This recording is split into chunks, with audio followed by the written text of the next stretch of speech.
हे महाकाल, बचा लो। लेकिन शिवाय के चेहरे पर एकदम शांत भाव थे।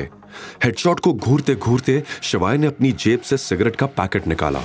उसने पैकेट में से एक सिगरेट खींचकर बाहर निकाली, होठों के बीच फंसाई, फिर बिना परवाह के पैकेट को टेबल पर उछाल दिया। फिर उसने अपनी जेब में हाथ डाला और धीरे से एक लाइटर निकाला। उसकी उंगलियां मेटल के ठंडे एहसास पर ठहरी और एक हल्की सी मुस्कान उसके चेहरे पर आई, जैसे ये लाइटर उसके कई दफन राजों का गवाह रहा हो।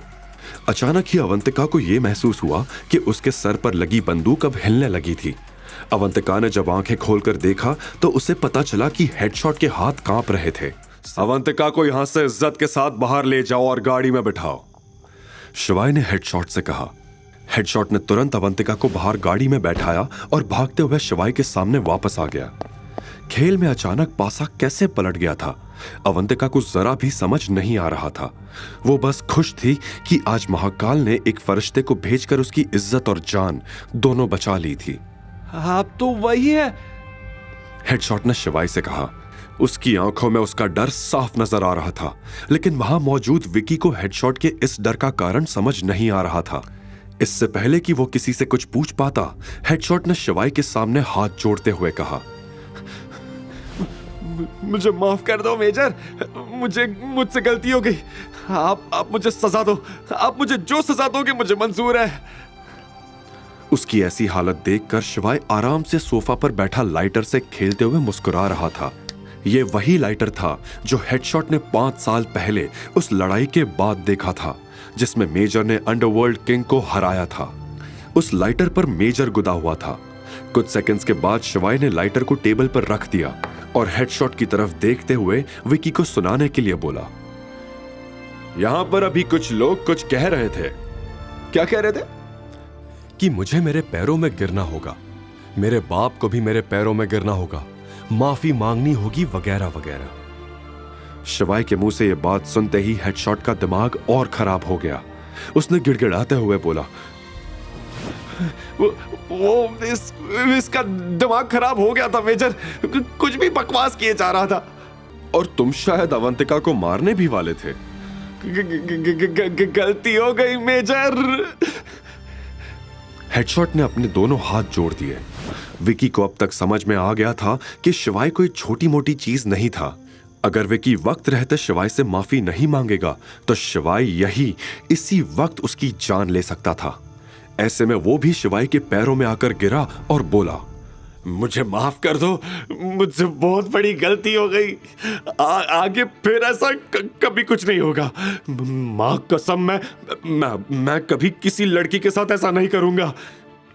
शिवाय ने विकी को हीन भावना से देखा और बोला, तुमने जो आज किया है वो माफी के लायक नहीं है। ऐसी हरकत तो कोई जानवर भी नहीं करता है। तुझे आज माफ कर भी दिया तो भी इस बात की क्या गारंटी है कि तू आगे से कभी ऐसा कुछ नहीं करेगा। शिवाय की यह बात सुनकर विकी सहम गया और हिचकिचाते हुए बोला, मेजर, मैं अपनी मां की कसम खा रहा हूं। मैं अपनी मां की कसम झूठी नहीं खाता। आज से हर औरत को देवी मानूंगा। शिवाय उसकी बात सुनकर मुस्कुराया और बोला, काश तुझे इस बात का एहसास पहले से होता, क्योंकि मैं तुझ जैसे राक्षस को सजा दिए बिना छोड़ने वाला नहीं हूं। उसने हेडशॉट को देखा और बोला, इस मामले में तुम मेरी मदद कर सकते हो। शिवाय का भरोसा जीतने का हेडशॉट के पास इससे अच्छा मौका नहीं था। उसने तुरंत कहा, जी मेजर, आप बस बताइए इससे कौन सी सजा दूं। शिवाय ने जवाब में गहरी सांस लेते हुए कहा, तुम तो मुझे जानते हो ना हेडशॉट, मेरी तरह सोचो और इसे सजा दो। कहकर शिवाय खड़ा हुआ और बाहर चला गया। हेडशॉट ने विकी के ही कुछ गार्ड्स को बुलाया और बोला, इसे खड़ा करो, जल्दी जाओ। गार्ड्स तुरंत विकी की तरफ बढ़ने लगे। यह सुन के विकी और भी घबरा गया और उसने कहा, नहीं, आप मेरे साथ ऐसा नहीं कर सकते। साले, ज्यादा बोल रहा है। अगर तू लड़कियों के साथ ऐसा वैसा कर सकता है तो हम भी तेरे साथ ऐसा कर सकते हैं। हेडशॉट ने चिल्लाते हुए कहा। इधर नाइट क्लब के बाहर अवंतिका पहले से ही शिवाय की गाड़ी में बैठी थी। शिवाय ने भी कार में बैठने के लिए दरवाजा खोला ही था कि तभी नाइट क्लब के अंदर से विकी के चिल्लाने की आवाज आई। यह सुनकर अवंतिका ने शिवाय की तरफ देखा और बोली, ये कैसी आवाज थी? क्या पता, अंदर कुछ हुआ होगा। तुम फिक्र मत करो अवंतिका। और उसने अपनी गाड़ी चालू कर ली। आगे की कहानी जानने के लिए देखिए अगला एपिसोड सिर्फ पॉकेट एफएम के यूट्यूब चैनल पर। और शिवाय एक विनाशक के सारे एपिसोड्स को सुनने के लिए डिस्क्रिप्शन में दी लिंक से डाउनलोड करें पॉकेट एफएम ऐप।